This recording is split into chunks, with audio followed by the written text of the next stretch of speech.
Some people might tell you to be a generalist, and some people might tell you to be a specialist.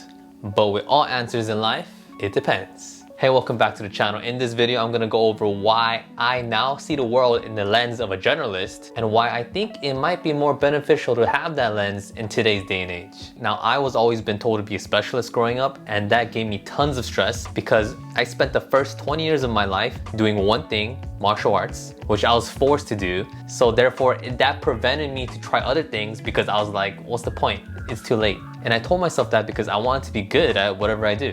So if I was starting 20 years behind everyone else, I was like, no thank you. But my mind has been completely transformed by this book called Range by David Epstein. And out of the 100 books I've read already this year, that has been the #1 most impactful book I've read. Now I'm gonna share some of the themes of that in this video. First, I wanna go over the semantics. I feel like people throw the words like generalist and specialist a little too loosely, and people start arguing pointlessly because they don't even have a clear framework or boundary of what that word means to the other person. The words can be a little context dependent.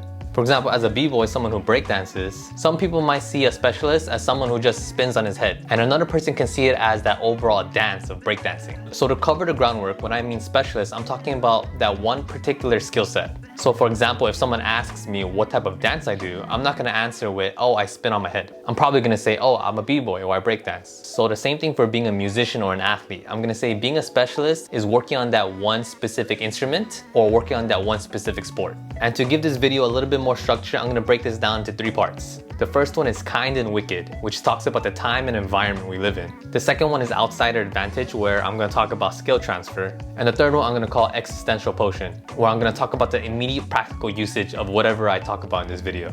Press that like button and enjoy.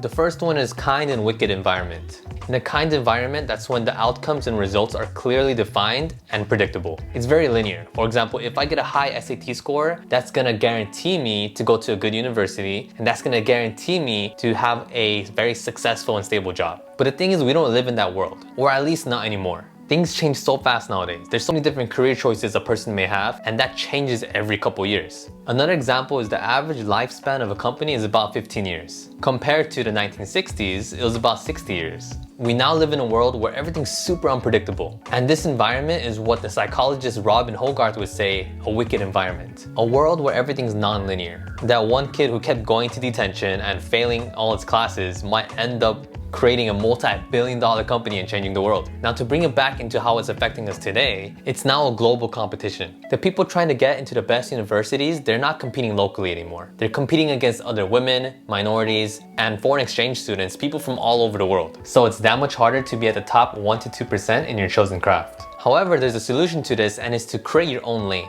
Now that means dabbling with a lot of different skills, picking whichever resonates with you the most, and combine those elements to create your own path. Now you can only do that if you're a generalist in the beginning, and then later on you're gonna specialize down the road. You can actually also call this specialized generalist because the goal is to not literally do everything and not focus on one thing, but have an experimental phase in your life, diving deep into that one skill and try to get a signal to see if that skill is particularly fitting for you or not. And then when you combine like 2, 3, 4 elements, now you're just competing with yourself. For example, not too long ago, biochemistry wasn't even a thing. There was this one dude who loved both biology and chemistry, and he combined them to create biochemistry. He created his own lane. And I feel like that's what's needed to be successful and have an abundant mindset. Carving your own path and being unbeatable because you're the only one in that path. A person I can throw out as an example is Jackie Chan. He combined elements of parkour, martial arts, comedy, and acting, and created his own lane in the movie industry.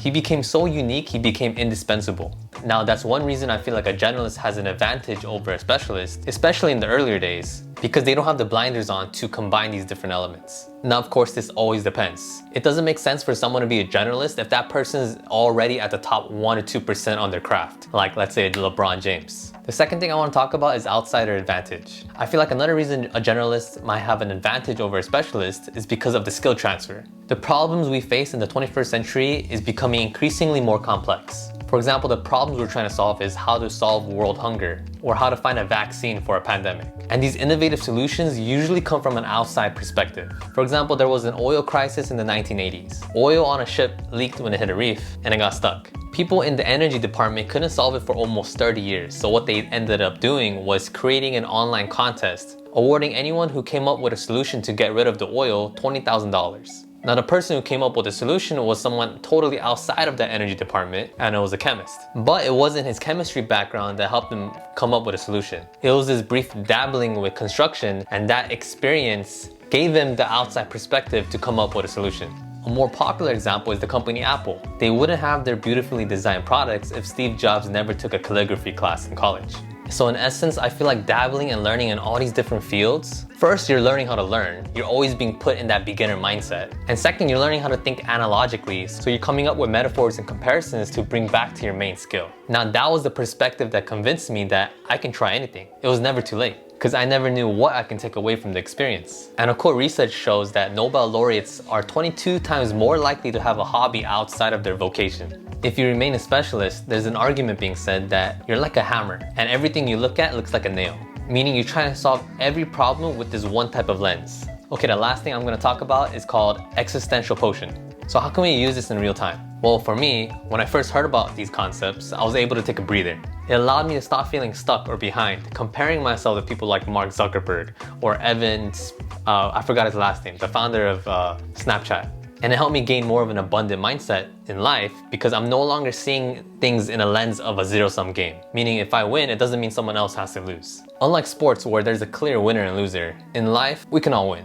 Now, I have to be honest, I did beat myself up a lot in the beginning because I will say to myself, David, you should have been more curious and tried all these different things when you're younger. Now, there's this saying that the best time to plant a tree is 20 years ago, and the second best time is now. So that helps me think, okay, there's nothing about the past I can do about, but I can start doing things now. Now, right now I'm practicing not judging the moment because there's plenty of scenarios when people think in retrospect, oh, that hard thing that happened in the past, that was actually the best thing that ever happened to me. For example, some people are grateful that they got fired from a job because that allowed them to do X, Y, Z.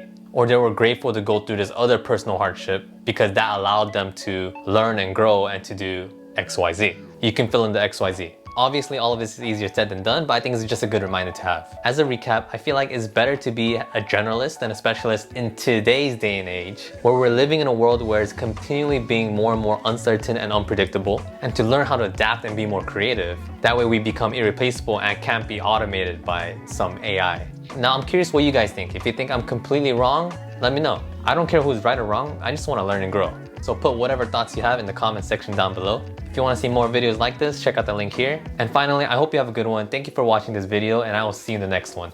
Peace.